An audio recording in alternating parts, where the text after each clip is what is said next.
விதுரர் நீதி 4 முந்தைய தொடர்ச்சி. யார் மூடர்? எந்த காலத்துக்கும் பொருந்தும்படியாக விதுர நீதி திருதராஷ்டிரனுக்கு மகாபாரதத்தில் விதுரர் மூலம் சொல்லப்பட்டுள்ளது.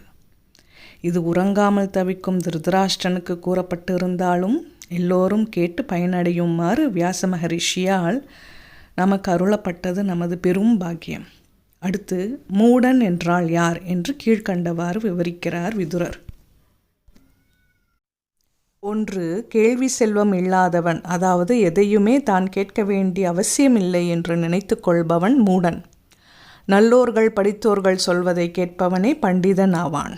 2. வீண் ஜம்பம் அடிப்பவன், அதாவது கையில் ஒன்றுமே இல்லாமல் 18 மாடி வீடு கட்டுவேன் என்று ஜம்பம் அடிப்பவன் மூடன். 3.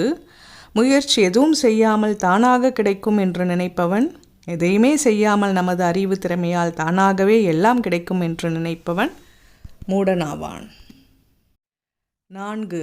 தனது செயலை விட்டுவிட்டு மற்றவர்கள் செய்யும் தொழிலே நல்லது என்று நினைப்பவன், அதாவது தான் செய்யும் தொழிலை தாழ்வாக நினைத்து பிறர் செய்யும் தொழில் சிறந்தது என்று நினைப்பவன் மூடன்.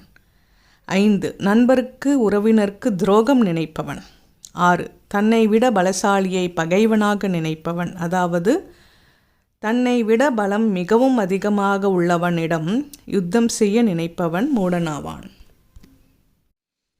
7. எதிலும் சந்தேகம் கொள்பவன், தேவையற்ற சந்தேகத்தை கொள்ளாதவனே அறிவுள்ளவன் ஆவான். 8. சீக்கிரம் செய்ய வேண்டிய காரியத்தை தள்ளி போட்டுக்கொண்டே இருப்பவன், எந்த காரியத்தையும் அந்தந்த நேரத்தில் முடிப்பதே புத்திசாலித்தனமாகும். நேரம் தவறி செய்யும் காரியங்கள் அந்த காலத்திற்கு ஒப்பாமல் பயனற்று போகும். 9. தெய்வங்களுக்கு பூஜை அர்ச்சனை மற்றும் பித்ருகளுக்கு ஸ்ரார்த்தம் செய்யாதவன். 10. அழையாமல் வருபவன் மற்றும் பேசுபவன். 11. பிறர் குற்றத்தை பற்றி பேசுபவன், அதாவது தான் மீது உள்ள சிற்றங்களை பற்றி நினைக்காமல் பிறர் பற்றி குற்றம் பேசுபவன். சாஸ்திரம்படி 3 பேருக்கு தான் குற்றத்தை கேட்கும் அதிகாரம் உண்டு: பகவான், மகாலட்சுமி தாயார் மற்றும் தர்மதேவதை. தங்களுக்கு இடப்பட்ட வேலையை மட்டும் செய்பவனே அறிவுள்ளவன் ஆவான்.